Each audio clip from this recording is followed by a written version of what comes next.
இந்த மாதம் ஆரம்பத்திலேயே சவுதி அரேபியா, துருக்கி, பாகிஸ்தான் ஆகிய 3 நாடுகளும் இணைந்து மக்கா அக்ரிமெண்ட் என்கிற ஒரு அக்ரிமெண்ட்டை சைன் பண்ணது நமக்கு எல்லாம் தெரியும். அதாவது இந்த அக்ரிமெண்ட்டுடைய சுருக்கம் என்னன்னு கேட்டா, எந்த நாடுகளையாவது இந்த 3 நாட்டில் எதையாவது வேறு ஒரு நாடு தாக்கினால் இந்த 3 நாடும் இணைந்து அதை எதிர்கொள்வது. குறிப்பாக சவுதி அரேபியா மேல யாராவது அட்டாக் பண்ணினாங்கன்னா துருக்கியும் பாகிஸ்தானும் உதவிக்கு வரும். பாகிஸ்தான் மேல யாராவது அட்டாக் பண்ணாங்கன்னா சவுதி அரேபியாவும் துருக்கியும் உதவிக்கு வரும். துருக்கி மேல அட்டாக் பண்ணாங்கன்னா பாகிஸ்தானும் சவுதி அரேபியாவும் உதவிக்கு வரும். இதுதான் அந்த அக்ரிமெண்ட்டுடைய சாராம்சம். ஆனா இதுல இருக்கக்கூடிய மிகப்பெரிய மைனஸ் என்னன்னு கேட்டா, பாகிஸ்தான் மேல இந்தியா தாக்குதல் நடத்தினால் சவுதி வருமா என்கிற கேள்வி இருக்கிறது.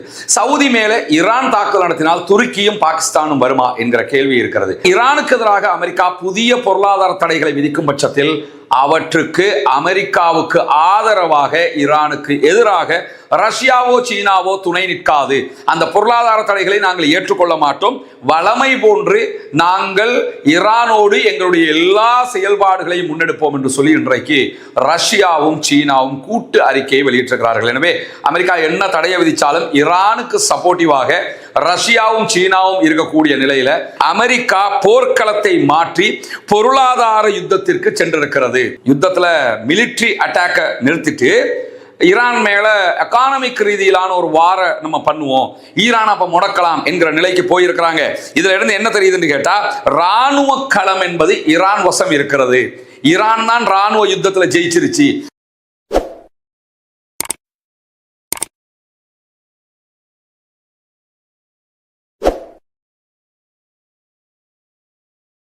அன்றைக்கினிய சகோதர சகோதரிகளை நம் அனைவர் மீதும் ஏக இறைவனுடைய அமைதியும் கருணையும் உண்டாகட்டுமாக என்கிற உயரிய பிரார்த்தனைகளோடு, காசா மீதான இஸ்ரேலிய ஆக்கிரமிப்பு படைகளுடைய 2 ஆண்டு கால யுத்தம் ஒரு தற்காலிக யுத்த நிறுத்தமாக மாற்றப்பட்டிருந்தாலும் தொடர்ந்தும் காசா அப்பாவிகள் மீதான தாக்குதலை இஸ்ரேல் நடத்தி கொண்டே வருகிறது.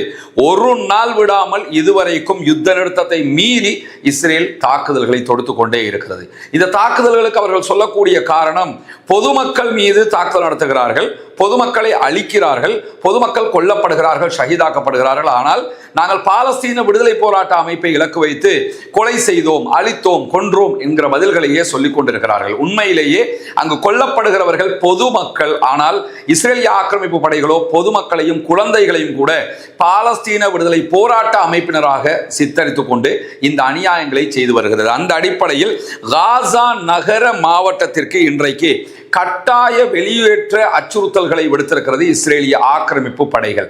காசாவில் காசா சிட்டியை ஒட்டிய ஒரு மாவட்டம் தனியாக காசா டிஸ்ட்ரிக்ட் என்று பிரிச்சிருக்கிறாங்க.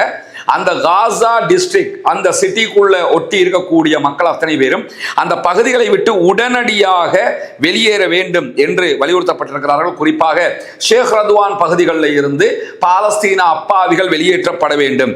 ஏன்னா அந்த ஏரியாக்கள்ல இஸ்ரேலிய ஆக்கிரமிப்பு படைகள் தாக்குதல்களை நடத்த போவதாகவும் அதனால் வெளியேறுங்கள் என்றும் சொல்லி இருக்கிறார்கள். இந்த பகுதிகள் எல்லாமே சமாதான உடன்படிக்கை பிரகாரம் மொத்தமாக எல்லோ பார்டருக்கு வெளியில பாலஸ்தீன விடுதலை போராட்ட அமைப்பினருடைய கண்ட்ரோல் இருக்கக்கூடிய பகுதிகள். அந்த பகுதிகள் மீது தாக்குதல்களை நடத்துவதற்காகத்தான் இந்த வெளியேற்ற உத்தரவுகளை இஸ்ரேலிய ஆக்கிரமிப்பு படைகள் கொடுத்திருக்கிறார்கள். காரணம் என்னன்னா, இஸ்ரேலுக்குள்ள எலெக்ஷன் நடக்க போகுது. அந்த எலெக்ஷன்ல ஜெயிக்கிறதுக்காக காசா அப்பாவிகள் மீது தாக்குதல் நடத்த வேண்டிய தேவையும் இஸ்ரேலுடைய ஆளும் நெத்தன்யாகுவினுடைய அரசுக்கு தொடர்ந்து இருந்து வருகிறது. அது என்ன, அவங்கள தாக்குதல் நடத்தினா இவங்க ஜெயிக்க முடியுமான்னு நினைச்சீங்கன்னா, இஸ்ரேலை மிக தெளிவாக புரிந்து கொள்ளுங்கள். இஸ்ரேல்ல ஒருத்தர் ஜெயிக்கணும்னு சொன்னா, ஆட்சியை பிடிக்கணும்னா எவனுக்காவது அடிக்கணும், எவனையாவது கொல்லணும், எவனோடையாவது சண்டை பிடிக்கணும், எவனோடையாவது யுத்தம் பண்ணணும், எங்கேயாவது குண்டு போடணும். அதுதான் அந்த மக்கள் ரசிக்கக்கூடிய ஒன்றாக இருக்கிறது. யூதர்கள் காலாகாலமாக அவருடைய கொள்கை கோட்பாடுகளாக இதையே செயல்படுத்தி வந்ததை நம்ம பார்த்திருக்கிறோம். அந்த அடிப்படையில் தான் இந்த திட்டத்தினூடாக அவர்கள் தற்போது காசா மாவட்டத்திற்கு தாக்குதல் அச்சுறுத்தல்களை விடுத்திருக்கக்கூடிய சூழல்ல, காசா நகரத்தினுடைய மேற்கு பகுதிகளில் அமைந்திருக்கக்கூடிய அல் ஷாத்தி அகதிகள் முகாமின் மீது இன்றைக்கு இஸ்ரேல் ஷெல் தாக்குதல்களை நடத்தி இருக்கிறது. இந்த தாக்குதல்களில் உயிரிழப்புகள் ஏற்பட்டிருக்கின்றன என்கிற தகவல்களை அல் ஜசீராவினுடைய அரபி தளம் வெளியிட்டுக் கொண்டிருக்கிறது. ஆனால் எத்தனை பேர் கொல்லப்பட்டிருக்கிறாங்க என்கிற முழுமையான தகவல்கள் வரவில்லை. ஆனால் உயிரிழப்புகள் ஏற்பட்டிருக்கிறது என்று அங்கிருந்து வரக்கூடிய செய்தி செய்திகளை நம்ம பார்க்க முடியும். எனவே தொடர்ந்தும் காசா அப்பாவிகளை அழிக்கக்கூடிய காரியத்தில் இஸ்ரேலிய ஆக்கிரமிப்பு படைகள் செயல்பட்டு வருகிறது என்பதை மிக தெளிவாக இந்த செய்திகள் உறுதிப்படுத்தக்கூடிய சூழல்ல தான் ஈரானிய நாடாளுமன்ற செய்தி நிறுவனத்தினுடைய தலைவராக செயல்படுகிற மஹதி ரஹீமி இன்றைக்கு ஒரு முக்கியமான செய்தியை வெளியிட்டிருக்கிறார். அது என்ன முக்கியமான செய்தின்னு சொன்னா, இந்த மாதம் ஆரம்பத்திலேயே சவுதி அரேபியா, துருக்கி, பாகிஸ்தான் ஆகிய 3 நாடுகளும் இணைந்து மக்கா அக்ரிமெண்ட் என்கிற ஒரு அக்ரிமெண்ட்டை சைன் பண்ணது நமக்கு எல்லாம் தெரியும். அதாவது இந்த அக்ரிமெண்ட்டுடைய சுருக்கம் என்னன்னு கேட்டா, எந்த நாடுகளையாவது இந்த 3 நாட்டில் எதையாவது வேறு ஒரு நாடு தாக்கினால் இந்த 3 நாடும் இணைந்து அதை எதிர்கொள்வது. குறிப்பாக சவுதி அரேபியா மேல யாராவது அட்டாக் பண்ணினாங்கன்னா துருக்கியும் பாகிஸ்தானும் உதவிக்கு வரும். பாகிஸ்தான் மேல யாராவது அட்டாக் பண்ணாங்கன்னா சவுதி அரேபியாவும் துருக்கியும் உதவிக்கு வரும். துருக்கி மேல அட்டாக் பண்ணாங்கன்னா பாகிஸ்தானும் சவுதி அரேபியாவும் உதவிக்கு வரும். இதுதான் அந்த அக்ரிமெண்ட்டுடைய சாராம்சம். ஆனா இதுல இருக்கக்கூடிய மிகப்பெரிய மைனஸ் என்னன்னு கேட்டா, பாகிஸ்தான் மேல இந்தியா தாக்குதல் நடத்தினால் சவுதி வருமா என்கிற கேள்வி இருக்கிறது. சவுதி மேல ஈரான் தாக்குதல் நடத்தினால் துருக்கியும் பாகிஸ்தானும் வருமா என்கிற கேள்வி இருக்கிறது. இப்படி ஒரு நாட்டின் மேல இப்படியான நாடுகள் தாக்குதல் நடத்தினால் அந்த நாடுகளோடு நட்பிலே இருக்கக்கூடியவர்கள் வருவார்களா என்கிற கேள்விகள் இருக்கக்கூடிய சூழல்ல தான் இந்த மக்கா அக்ரிமெண்ட்ல மற்ற நாடுகளை இணைத்துக் கொள்வதற்கு ஆர்வம் காட்டி வருகிறது சவுதி அரேபியா. அந்த அடிப்படையில் தான் இன்றைய நாள் ஈரானுடைய நாடாளுமன்ற செய்தி நிறுவனத்தினுடைய தலைவர் மஹதி ரஹீமி வெளியிட்டிருக்கக்கூடிய அறிவிப்புகள்ல அல் மையாதீன் செய்தி தொலைக்காட்சி இந்த செய்திகளை வெளியிட்டிருக்கிறது. மக்கா அக்ரிமெண்ட்ல இணைந்து கொள்ளுமாறு ஈரானுக்கும் உத்தியோகபூர்வ அழைப்பு வந்திருக்கிறது என்பதுதான் முக்கியமான செய்தியாக இருக்கிறது. ஈரானை சேர்த்துக் கொள்வதற்கு சவுதி அரேபியா முற்படுகிறது. ஏன்னா இப்பொழுது இருக்கக்கூடிய சூழல்ல சவுதி மேல, குவைத் மேல, பஹ்ரைன் மேல, யுஏஇ மேல எல்லா அரபு நாடுகளிலும் இருக்கக்கூடிய அமெரிக்காவுடைய தளங்களை இலக்கு வைத்து தாக்குதல் நடத்துவது ஈரான் தான். ஈரான் தான் இப்ப மத்திய கிழக்குல மட்டுமில்ல அமெரிக்காவுக்கு எதிராக அப்பர் ஹேண்ட் எடுத்திருக்கிறாங்க. அவங்க தான் பலமான சக்தியாக மாறி இருக்கிறார்கள். இந்த நிலையில ஈரானை மக்கா அக்ரிமெண்ட்டுக்குள்ள கொண்டு வந்துட்டோம்னா கதையை ஓச்சிடலாம் அப்படின்னு சொல்லி நினைக்கிறாங்க. ஆனால் உண்மையிலேயே ஈரான் இந்த அக்ரிமெண்ட்டுக்குள்ள போகுமாக இருந்தால் அது சவுதிக்கும் மத்திய கிழக்குக்கும் கிடைக்கக்கூடிய ஒரு வெற்றியும் கூட. பிளஸ் என்னன்னு சொன்னா, ஈரான் இவர்களை தாக்குகிறதோ இல்லையோ, இனிமேல் மத்திய கிழக்குல எந்த நாட்டை யார் தாக்கினாலும் ஈரானும் கூட வந்து நின்று அவர்களுக்கு எதிராக சண்டையிடுவதற்கான வாய்ப்பு இருக்கிறது. எனவே ஈரான் இந்த அழைப்பை எப்படி பார்க்க போகிறது என்கிற செய்திகள் இருக்கிறது. உயர்மட்ட செக்யூரிட்டி கவுன்சிலுக்கு நாங்க இந்த செய்திகளை கொடுத்துட்டோம், அவங்க இது தொடர்பாக கலந்துரையாடி பதில்களை சொல்லுவார்கள் என்று இன்றைக்கு ஈரானுடைய நாடாளுமன்ற ஊடக செயலாளர் விடுத்திருக்கக்கூடிய செய்திகள் தெரிவிக்கப்பட்டிருக்கிறது. பொறுத்திருந்து பார்ப்போம் இந்த நல்ல காரியம் எந்த விதத்தில் நடைபெறப் போகிறது என்பது. இந்த செய்திகளுக்கு மத்தியில் தான் மேலதிகமாக இன்றைக்கு வெளியாக இருக்கக்கூடிய ஒரு முக்கியமான செய்தி, ஈரான் மேல அமெரிக்க இஸ்ரேலிய தாக்குதல்கள் ஆரம்பிப்பதற்கு முன்பதாகவே ஈரானுடைய நாணயம் ரொம்ப வீழ்ச்சி அடைந்து கொண்டிருந்தது. அதாவது பணவீக்கம் அதிகரித்துக் கொண்டே இருந்தது. ஈரானுடைய ரியாலுடைய விற்பனை அல்லது ஈரான் ரியாலுடைய பெறுமதி எந்த அளவு நிலையாக இருந்ததுன்னு சொன்னா, அமெரிக்காவினுடைய $1 ஈரானுடைய ரியால்ல 14 லட்சங்கள் என்று பார்க்கிற அளவுக்கு உச்சகட்ட வேகத்தில் அவர்களுடைய பணவீக்கம் அதிகரித்துக் கொண்டே போகிற சூழல்ல யுத்தத்துக்கு முன்பதாகவே இந்த நிலை இருந்தது. யுத்தத்தில் இன்னும் அதிகமான பணவீக்கம் ஏற்பட்டது. தற்போது மீண்டும் ஈரானுடைய பொருளாதாரத்தில் அவர்களுடைய கரன்சி ரேட் ஆக கீழிறங்கி போகக்கூடிய சூழல் இருக்கிற இந்த நேரத்தில் தான் ஈரானுடைய மத்திய வங்கியினுடைய தலைவர் இன்றைக்கு விடுத்திருக்கக்கூடிய செய்திகள்ல ஈரானுடைய ரியாலின் மதிப்பு தொடர்ந்து சரிந்து வருவது தற்காலிகமானது, அதை உயர்த்துகிற, அதை பலமான நிலைக்கு கொண்டு வருகிற வேலைகளை ஈரான் தொடர்ந்து செய்து வருகிறது என்று ஒரு ஆறுதல் செய்தியை சொல்லி இருக்கிறார். இது அந்த மக்களுக்கு எந்த அளவு தூரம் எடுபடக்கூடிய செய்தி என்கிற ஒரு கேள்வியும் இருக்கிறது. ஆனாலும் இன்றைக்கு மத்திய வங்கியின் தலைவர் இந்த செய்திகளை சொல்லி இருப்பது மட்டுமல்லாமல், யுத்தத்தினுடைய ஆரம்பத்திலேயே நம்முடைய கரன்சி வீழ்ச்சி அடைய தொடங்கிச்சு. கடந்த 2 வாரங்கள்ல இந்த ரியாலுடைய மதிப்பு என்பது கிட்டத்தட்ட 10% இழப்பை சந்தித்திருக்கிறது என்று இன்றைக்கு ஈரானுடைய மத்திய வங்கியினுடைய தலைவர் ஆளுநர் இந்த செய்திகளை சொல்லி இருக்கிறார். கடந்த 2 வீக்குக்குள்ள கொஞ்சம் கூடுதலாகவே ஈரானுடைய கரன்சி ரேட் இறங்கிக்கிட்டு போகுது. காரணம் என்னன்னு கேட்டா, புதிய தடைகளை ஈரான் மீது விதிக்க போவதாக தற்போது மீண்டும் அறிவித்திருக்கிறது அமெரிக்கா. அந்த நிலையில தான் இந்த பண பெறுமதி வீழ்ச்சி கூடுதலாக இடம்பெறுவதை அவதானிக்க முடியும். இந்த சூழல்ல தான் ஈரானுக்கு எதிராக அமெரிக்கா புதிய பொருளாதார தடைகளை விதிக்கும் பட்சத்தில் அவற்றுக்கு அமெரிக்காவுக்கு ஆதரவாக ஈரானுக்கு எதிராக ரஷ்யாவோ சீனாவோ துணை நிற்காது. அந்த பொருளாதார தடைகளை நாங்கள் ஏற்றுக்கொள்ள மாட்டோம். வளமை போன்று நாங்கள் ஈரானோடு எங்களுடைய எல்லா செயல்பாடுகளையும் முன்னெடுப்போம் என்று சொல்லி இன்றைக்கு ரஷ்யாவும் சீனாவும் கூட்டு அறிக்கையை வெளியிட்டிருக்கிறார்கள். எனவே அமெரிக்கா என்ன தடையை விதித்தாலும் ஈரானுக்கு சப்போர்ட்டிவாக ரஷ்யாவும் சீனாவும் இருக்கக்கூடிய நிலையில ரஷ்யா சீனாவினுடைய கோலேஷன்ல இருக்கக்கூடிய நாடுகளும் இருக்கும்.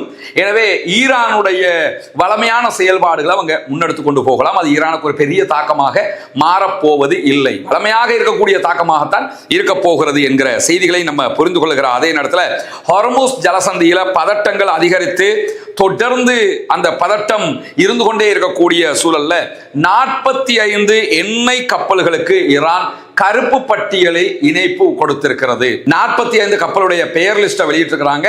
இந்த 45 கப்பல்களுமே பிளாக் லிஸ்ட் பண்ணப்பட்டிருக்குது அப்படின்னு அறிவிச்சிட்டாங்க.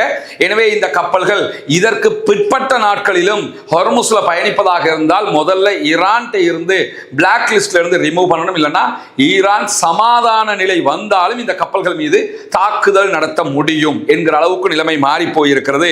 அந்த நிலையில தான் இந்த செய்திகள் வெளிவந்திருக்கிறது. 45 எண்ணெய் கப்பல்களுக்கு கருப்பு பட்டியல் அறிவிப்பு விடுக்கப்பட்டிருக்கிறது என்று சொல்லக்கூடிய ஈரான் வரலாற்றிலேயே மிக கடுமையான பொருளாதார தடைகளை விதிப்போம் என அமெரிக்கா மிரட்டுகிற நேரத்தில் தான் அதற்கு பதிலடியாக இந்த மிரட்டலான செய்தியை ஈரான் இன்றைக்கு கொடுத்திருக்கிறது என்பதை நம்ம புரிந்து கொள்ள முடியும். இப்படியான சூழல் தான் ஈரானுடைய ஏவுகணை திறன்கள் தொடர்ந்தும் உற்பத்தி திறன்களும் வளர்கிறது, கண்டுபிடிப்பு திறன்களும் வளர்கிறது என்கிற செய்திகளை IRGC இன்றைக்கு வெளியிட்டிருக்கிறது. IRGC தளபதி பிரிகேடியர் ஜெனரல் ஹுசைன் மொஹப்பி வெளியிட்டிருக்கக்கூடிய செய்திகள்ல அமெரிக்கா போர்க்களத்தை மாற்றி பொருளாதார யுத்தத்திற்கு சென்றிருக்கிறது. யுத்தத்துல மிலிட்டரி அட்டாக்கை நிறுத்திட்டு ஈரான் மேல எக்கானமிக் ரீதியிலான ஒரு வார நம்ம பண்ணுவோம், ஈரான் அப்ப முடக்கலாம் என்கிற நிலைக்கு போயிருக்கிறாங்க. இதுல இருந்து என்ன தெரியுதுன்னு கேட்டா ராணுவ களம் என்பது ஈரான் வசம் இருக்கிறது. ஈரான் தான் ராணுவ யுத்தத்தில் ஜெயிச்சிருச்சு. அப்படியான சூழல்ல தான் தற்போது ராணுவ ரீதியா ஈரானை தோற்கடிக்க முடியாது, நம்ம பொருளாதார ரீதியா தோற்கடிப்போம் என்று சொல்லி ஈரான் முயற்சி பண்ணுகிறது என்று கிண்டலாக இன்றைக்கு IRGC தளபதி இந்த செய்திகளை வெளியிட்டிருப்பது மட்டுமல்லாமல் பாகிஸ்தானுடைய ராணுவ தளபதி ஆசிம் முனீர் இன்றைய நாள் ஈரானை சென்றடைந்திருக்கிறார். ஈரானுடைய தலைநகர் தெஹரான்ல ஈரானுடைய அதிபரை அவர் சந்திக்கிறார். அதே நேரம் ஈரானுடைய ஃபாரின் மினிஸ்டர் அப்பாஸ் அராக்சியை சந்தித்து பேச்சுவார்த்தை நடத்துகிறார். ஈரானுடைய நாடாளுமன்ற சபாநாயகர் முகமது பகர் ஹலீபாப் உள்ளிட்ட மிக முக்கியமான பல தலைவர்களையும் சந்திக்க இருக்கிறார் ஆசிம் முனீர். ஆசிம் முனீருடைய இந்த பயணம் தற்போது மிக முக்கியமான ஒரு பார்வையை கொடுத்திருக்கிறது. காரணம் என்று கேட்டா இவர் நேரடியாக அமெரிக்க அதிபர் டொனால்ட் ட்ரம்போடு தொடர்புல இருக்கக்கூடிய ஒருவர். பாகிஸ்தானுடைய அரசியல் கள நிலவரத்தை நீங்க எடுத்து பார்த்தீங்கன்னு சொன்னா பாகிஸ்தான் பிரதமரை விட அமெரிக்கா பாகிஸ்தானுடைய ராணுவ தளபதிக்கு முக்கியத்துவம் கொடுக்கிறது. ராணுவ தளபதிக்கு மேலதிகமான அதிகாரங்களையும் பாகிஸ்தான் வழியாக அவங்க எடுத்தும் கொடுத்திருக்கிறாங்க. இன்னும் சொல்ல போனா அமெரிக்க அதிபர் டொனால்ட் ட்ரம்பை ஒன் கால்ல பேசக்கூடிய அளவுக்கு பாகிஸ்தானுடைய பிரதமருக்கு அனுமதி உண்டோ இல்லையோ, பாகிஸ்தானுடைய ராணுவ தளபதி ஆசிம் முனீருக்கு அந்த அனுமதி இருக்கிறது, அந்த டேலண்ட் இருக்கிறது என்கிற செய்திகள் எல்லாம் வெளிவருகிறது. காரணம் என்ன, இம்ரான் கானை உள்ள போட்டது, இம்ரான் கானை முடக்கினது, இம்ரான் கானை அப்படி ஓரம் கட்டினது, இதுக்கு எல்லாவற்றுக்குமே முழுவதுமாக அமெரிக்காவுக்கு சப்போர்ட்டிவா நின்று அமெரிக்கா சொல்றது எல்லாம் கேட்டு வேலை செஞ்சது ஆசிம் முனீர். இந்த ஆசிம் முனீரை தான் தற்போது சமாதானத்தின் முக்கியஸ்தராக அமெரிக்கா பயன்படுத்தி கொண்டிருக்கு. அந்த அடிப்படையில் ஆசிம் முனீர் தற்போது தெஹரான் போயிருக்கிறாரு. மீண்டும் ஈரானுக்கும் அமெரிக்காவுக்கும் இடையிலான சமாதான பேச்சுவார்த்தைகளை உருவாக்குவதுதான் ஆசிம் முனீருடைய மிக முக்கியமான கடப்பாடாக இருக்கிறது என்று சொல்லப்படுகிற நிலையில கடந்த 6 வாரங்களாக 6 வீக் 1.5 மாசமாக ஒரு யுத்தமும் இல்லை யுத்தமும் தான் என்கிற நிலை தொடர்ந்து வரக்கூடிய சூழல்ல தான் ஆசிம் முனீருடைய இந்த பயணம் இடம்பெற்றிருக்கக்கூடிய சூழல்ல தான் அமெரிக்கா ஈரான் மீது மீண்டும் தாக்குதல்களை தொடுத்தால் அமெரிக்காவினுடைய ராணுவ தளங்களுக்கு இதுவரைக்கும் நாங்கள் தாக்குதல் நடத்தி இருக்கிறோம், அடுத்ததாக அமெரிக்காவினுடைய எரிசக்தி துறைகள் மீது தாக்குதல்களை நடத்துவோம் என்று அறிவித்திருக்கிறது ஈரான். இந்த அறிவிப்பு என்பது அமெரிக்காவுக்கு மிகப்பெரியதொரு அடியாக, மிகப்பெரியதொரு பயங்கரமான எச்சரிக்கையாக மாறி இருக்கிறது. காரணம் என்று கேட்டால் ஈரானுடைய உள்கட்டமைப்புகள் இனிமேல் தாக்கப்பட்டால் ஈரானை நீங்க ஈரானுடைய ராணுவத்து மேல அட்டாக் பண்ணினா நாங்க உங்க ராணுவத்து மேல அட்டாக் பண்றது நியாயம், அதுதான் யுத்தமாக இருக்கணும்.